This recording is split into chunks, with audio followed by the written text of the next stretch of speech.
21व्या शतकात जग आधुनिक, अधिक प्रगत आणि सर्वार्थाने डिजिटल होण्यास सुरुवात झाली होती. याच डिजिटलायझेशनची कास धरत माननीय पंतप्रधान नरेंद्र मोदीजी यांच्या नेतृत्वात भारतामध्ये डिजिटल इंडियाची सुरुवात झाली. परिणाम स्वरूप भारत आज अमेरिका आणि चीन नंतर जगातील तिसरा सर्वात मोठा डिजिटलाइज्ड देश आहे. डिजिटल तंत्रज्ञान आणि पेमेंटमध्ये जगभरात अग्रेसर आहे. एक ग्लोबल व्हिलेज तयार करण्याच्या संकल्पाने प्रारंभ झालेल्या या डिजिटल युगामुळे सगळे व्यवहार डिजिटल झाले आणि गुन्हेगारांना इतरांच्या डिजिटल स्पेसमध्ये प्रवेश करून लुटणे अगदी सोपे झाले. जगात कुठेही बसून सायबर हल्ले करणे सहज शक्य असल्यामुळे गुन्हेगारांना जेरबंद करणे तितकेच कठीण होऊन बसले. यावर नियंत्रण मिळवण्यासाठी मोदी सरकारच्या नेतृत्वात भारतामध्येही अनेक आघाड्यांवर काम सुरू झाले. काळाची पावले ओळखणारे महाराष्ट्राचे दूरदर्शी नेतृत्व देवेंद्र फडणवीस यांच्या नेतृत्वात महाराष्ट्रात सायबर गुन्हेगारीला आळा घालण्यासाठी आणि गुन्हेगारांना जेरबंद करण्यासाठी महाराष्ट्र सायबर सुरक्षा प्रकल्पाची सुरुवात झाली आणि जागतिक दर्जाच्या सायबर सुरक्षेने महाराष्ट्राचे डिजिटल भविष्य सुरक्षित करण्याच्या मोहिमेचा प्रारंभ झाला. देशातील इतर राज्यांसाठी दिशादर्शक असणाऱ्या या प्रकल्पाअंतर्गत भारतातील सर्वात आधुनिक सायबर मुख्यालयाचे या आधुनिक सायबर मुख्यालयामुळे 50 सायबर प्रयोगशाळांमार्फत डिजिटल कायद्याची अंमलबजावणी, राज्यातील सर्व प्रकारच्या सायबर गुन्ह्यांचे एकाच छताखाली निवारण, आधुनिक फॉरेन्सिक संसाधनांद्वारे तपास, सायबर हल्ल्यांपासून सरकारी संकेतस्थळे तसेच नागरिकांच्या गोपनीय माहितीचे संरक्षण सुनिश्चित होणार आहे. आता आपण एक सायबर सिक्युरिटीचा प्रोजेक्ट हातामध्ये घेतलेला आहे आणि अतिशय रोबस्ट अशा प्रकारचा सायबर सिक्युरिटीचा प्लॅटफॉर्म आपण तयार केला आहे की ज्याच्यामध्ये तत्वच आपण अर्ली रिस्पॉन्सचं ठेवलं आहे. सायबर क्राईमच्या संदर्भातली आपली व्यवस्था ही अधिक मोठी झाली पाहिजे.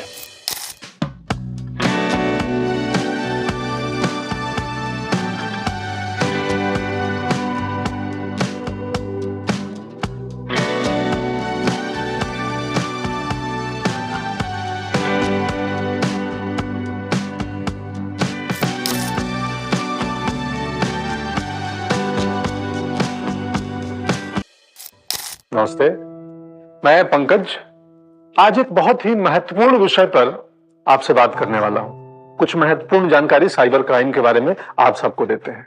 साइबर तकनीक आधुनिक युग का एक वरदान है, लेकिन इसके दुरुपयोग से होने वाला साइबर क्राइम बन चुका है दुनिया का सबसे बड़ा संगठित अपराध.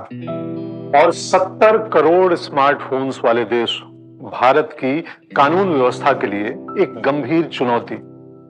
अब स्मार्टफोन्स से लेकर न्यूक्लियर रिएक्टर्स तक इसके निशाने पर हैं और सामने आ रहे हैं हर तरह के गंभीर अपराध.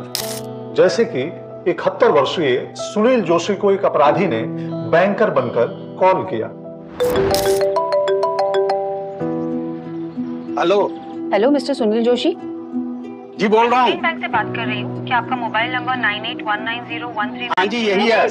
क्या आपका अकाउंट नंबर 34031254 है? जी, केवाईसी अपडेट करने के बहाने उनसे सारी गोपनीय जानकारी ली, उन्हें एक लिंक भेजी. उस पर क्लिक कीजिए और आपका ओटीपी दीजिए. 568901. और उनके 15 लाख रुपए जो उनकी जिंदगी भर की जमा पूंजी थी साइबर अपराधियों के हाथों में चली गई.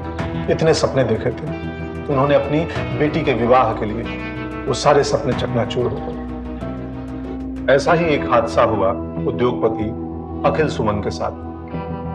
So please don't hesitate to ask any questions. Nowadays, cyber thieves are everywhere and you should be cautious about them. Also, आपके नए स्टार्टअप से हम बहुत खुश हैं.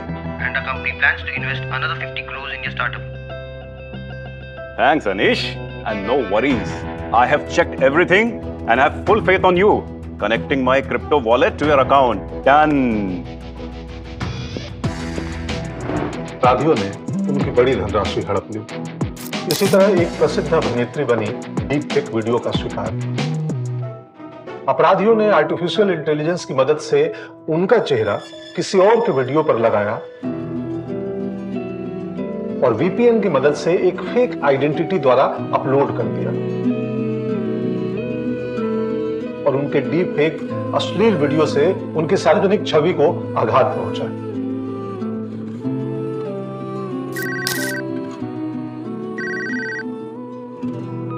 सुबोधा मैम नमस्कार. नमस्ते सर. आपका आधार कार्ड नंबर 2190444066 है? जी सर, ये मेरा ही आधार कार्ड है। मिसेस सुबोधा जाधव को एक पुलिस अधिकारी बनकर कॉल किया और उनसे कहा कि उन्होंने ताइवान से कुरियर मंगवाया है जिसमें ड्रग्स मिला है। सीबीआई ने आपके खिलाफ अरेस्ट वारंट इशू किया है और हाँ, आप अभी इसी वक्त से डिजिटल अरेस्ट पर हैं। Digital arrest? मैडम, इसका मतलब कि आप मोबाइल की स्क्रीन के सामने से कहीं जा नहीं सकती। सर मेरी बात मानिए, मैं अपने आप को निर्दोष कैसे साबित करूं? अगर उनको अरेस्ट होने से बचना है तो उनको 50 लाख रुपए एक अकाउंट में ट्रांसफर करने होंगे।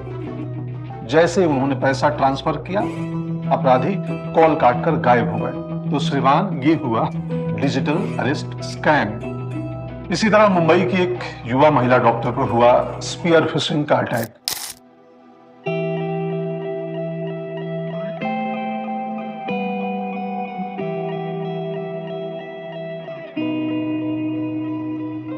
दोस्ती करके क्रिमिनल्स ने उनके मोबाइल में की लॉगर इंस्टॉल किया और उनकी सारी निजी जानकारी चुरा ली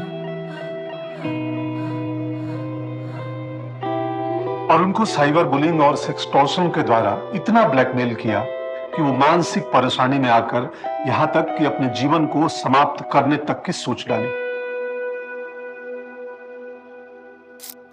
इतना ही नहीं, देश की कई बड़ी संवेदनशील संस्थाओं पर भी साइबर अटैक हो रहे हैं, जैसे कि जेएनपीटी और एम्स में हुए रेंसमवेयर अटैक। इसी तरह देश की आर्थिक राजधानी मुंबई में 2020 में कई घंटों तक विद्युत आपूर्ति ठप हो गई थी। साइबर क्राइम अब साइबर टेररिज्म में तब्दील हो चुका है और यह खतरा राष्ट्रीय सुरक्षा पर भी मंडरा रहा है। तो क्या करें? 100 नंबर डायल करें? पुलिस कंप्लेंट करूं? साइबर पुलिस में जाऊं? कमिश्नर ऑफ पुलिस से मिले। कौन से पुलिस के पास जाऊं? मैं क्या करूं? कहाँ जाऊँ? मैं क्या करूं? Cyber crime? मैं क्या करूं? मुझे समझ नहीं आ रहा। कहाँ जाऊं मैं? लेकिन अब समाधान बस एक कॉल दूर है। 14407, आपका साइबर रक्षक। ये है महाराष्ट्र साइबर डिपार्टमेंट का हेल्पलाइन नंबर।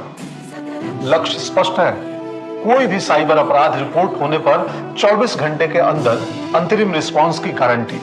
आप बस ये नंबर मिलाइए और आपको सहयोग देंगे दुनिया के बेहतरीन साइबर योद्धा और उनकी वर्ल्ड क्लास टेक्नोलॉजी। इस नई व्यवस्था के 6 पहलू होंगे। पहला होगा कमांड और कंट्रोल सेंटर, जो साइबर क्राइम्स को रिपोर्ट करने वाली कॉल्स को अटेंड करेगा और साइबर स्पेशलिस्ट साइबर अपराधियों को पकड़ने में जुट जाएंगे। दूसरा, टाइप यानी टेक्नोलॉजी असिस्टेड इन्वेस्टिगेशन, जो लैस है दुनिया के सारे टॉप साइबर सिक्योरिटी सॉफ्टवेयर के साथ। सर्वश्रेष्ठ संस्थानों से प्रशिक्षित 150 से ज्यादा विश्व स्तरीय experts, best tools, best technology और बेस्ट पुलिस ऑफिसर्स, ये सब मिलकर आम नागरिकों के साथ होने वाले साइबर क्राइम्स को हल करेंगे। तीसरा, सर्ट महा यानी computer emergency response team Maharashtra. इसके पास विशिष्ट सॉफ्टवेयर एवं अनुभवी कंसल्टेंट्स, जिनका काम होगा राष्ट्रीय सुरक्षा से जुड़े गंभीर साइबर क्राइम्स की रोकथाम और ऐसे साइबर अपराधी जो देश के क्रिटिकल इंफ्रास्ट्रक्चर पर जैसे banks, railway signalling, electricity servers, nuclear reactor plants आदि पर अटैक करते हैं, उनको रोकने की जिम्मेदारी। चौथा, एसओसी सिक्योरिटी ऑपरेशन सेंटर, जो स्वयं अपने साइबर क्राइम डिपार्टमेंट की साइबर सिक्योरिटी सुनिश्चित करेगा। पांचवा, सीओई सेंटर ऑफ एक्सीलेंस, जो हर साल पुलिस अधिकारियों को साइबर वॉरियर्स के रूप में ट्रेनिंग देगा। और छठा, नोडल राज्यव्यापी साइबर पुलिस स्टेशन, जो इसी बिल्डिंग में मौजूद होगा और विशिष्ट पुलिस अधिकारियों के द्वारा एवं एक्सपर्ट और विश्व स्तरीय सॉफ्टवेयर टूल्स की मदद से साइबर क्राइम का अन्वेषण करेगा। इसी तरह महाराष्ट्र साइबर क्राइम डिपार्टमेंट के सभी 6 विभाग एकजुट होकर बनेंगे साइबर सिक्योरिटी की एक प्रबल शक्ति। महाराष्ट्र साइबर डिपार्टमेंट ने विश्व स्तरीय टूल्स, सॉफ्टवेयर, एक्सपर्ट्स एवं अनुभवी और प्रशिक्षित पुलिस ऑफिसर्स को एक छत के नीचे लाया है, ताकि देश का हर नागरिक अपनी साइबर सुरक्षा को लेकर हमेशा सुरक्षित अनुभव करे और सुनिश्चित हो महाराष्ट्र साइबर डिपार्टमेंट साइबर अपराधों के तत्काल और संतोषजनक समाधान के लिए तत्पर है। महाराष्ट्र साइबर क्राइम डिपार्टमेंट आपका साइबर रक्षक।